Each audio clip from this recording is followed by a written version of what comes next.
Good morning, everyone, or whichever time zone you guys are in, whether it's afternoon or the evening. This is a audio recording of my weekly blog. Actually, this is just going to be a preview. For this particular recording, I will just be talking about the music video written by Jackson Wang, which is called Leave Me Loving You. So this will be the audio recording of the blog written with some additional components of me reacting to some of his video as well as some of the behind the scenes of Jackson's video as well. So without further ado, welcome to week 2 of my blog.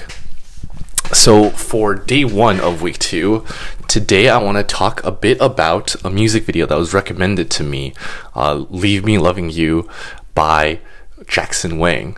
So one of my friends was like, oh yeah, it's like a super great video, and she wanted me to react to this video. In my first watch, I felt that clearly there's some heavy Hong Kong cinematography influence, and I also had the thought that, wow, I could actually use some of my Chinese 545 film class that I took in university and actually use that in some practical terms. But it reminded me of one of my favorite movies during that course, which was In the Mood for Love, in terms of the shot setup.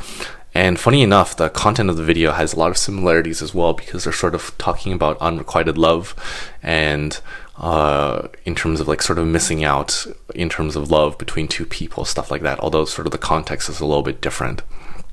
The way I would explain Hong Kong style cinematography, there's a lot of frames or corridors that sort of restrict movement.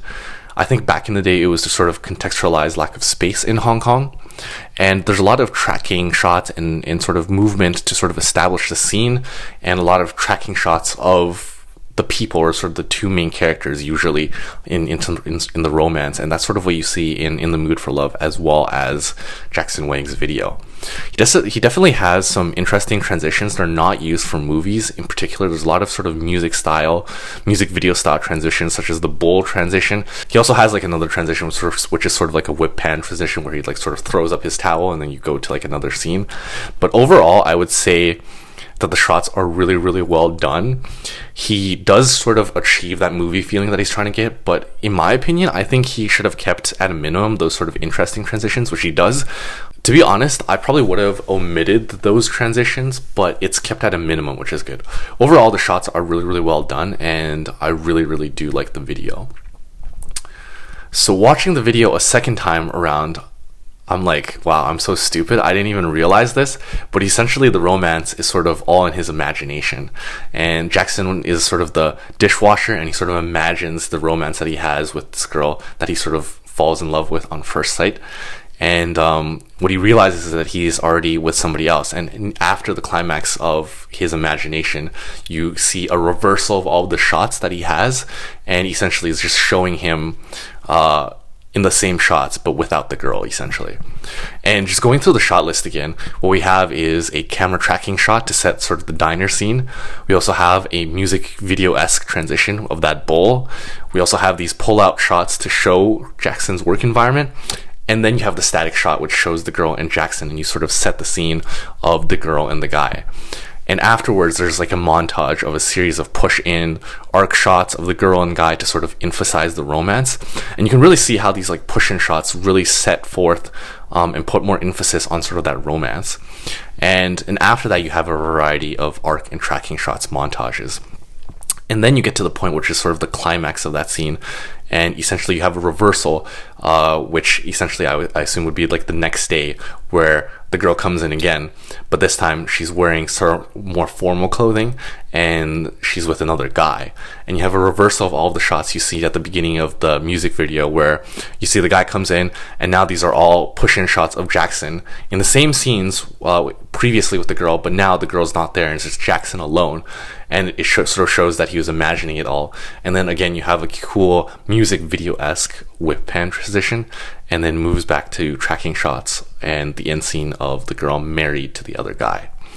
So yeah, that definitely hurts, but I would say it's definitely well executed in terms of the shots to really show Jackson's imagination.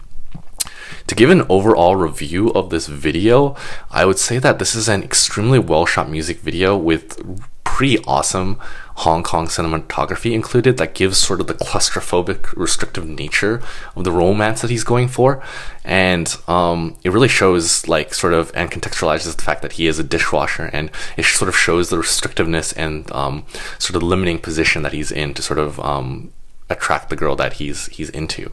One thing I would add is that I feel that with a lot of romance songs or videos, etc., there's just so much in that space. Like, everyone's making songs about romance, everyone's making songs about love, so it's really, really difficult to be original. Like, anything that you can imagine with, like, breaking up, not getting the girl, not getting the guy, redemption arcs, rivalries with another person for the same girl or guy, love stories, the girls with another guy, such as in this video, like, you name it, it's all been explored extensively. And to be really original in this space takes a lot.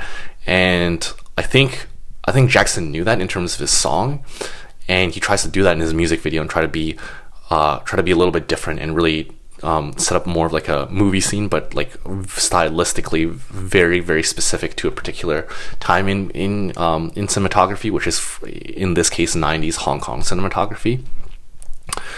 But one thing I would also say is that Jackson looks way too good in, like, the music. Okay, I know in music videos, like, obviously the main artist needs to look really, really good. He's a dishwasher, so really, like, his shirt should be stained. There should be stains everywhere. And I think if you had, like, maybe the first part of the music video, him having like a really white short, like, looking really, really good, and then in the second part of his video, him having, like, messed up hair, stains everywhere on his shirt, it would really contextualize and show sort of the limiting role that he was in. So I kind of would have wanted to see that contrast, but otherwise I would say his shot selection and all of his shots are really, really well done.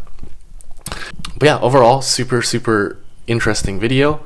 And yeah, I'm really glad that I actually reacted to this, and definitely gives me some ideas in terms of, like, shots and, like, how to, like, set it up so that you feel more emotion through just the movement of the camera. With that being said, this is the music video portion of my week 2 vlog.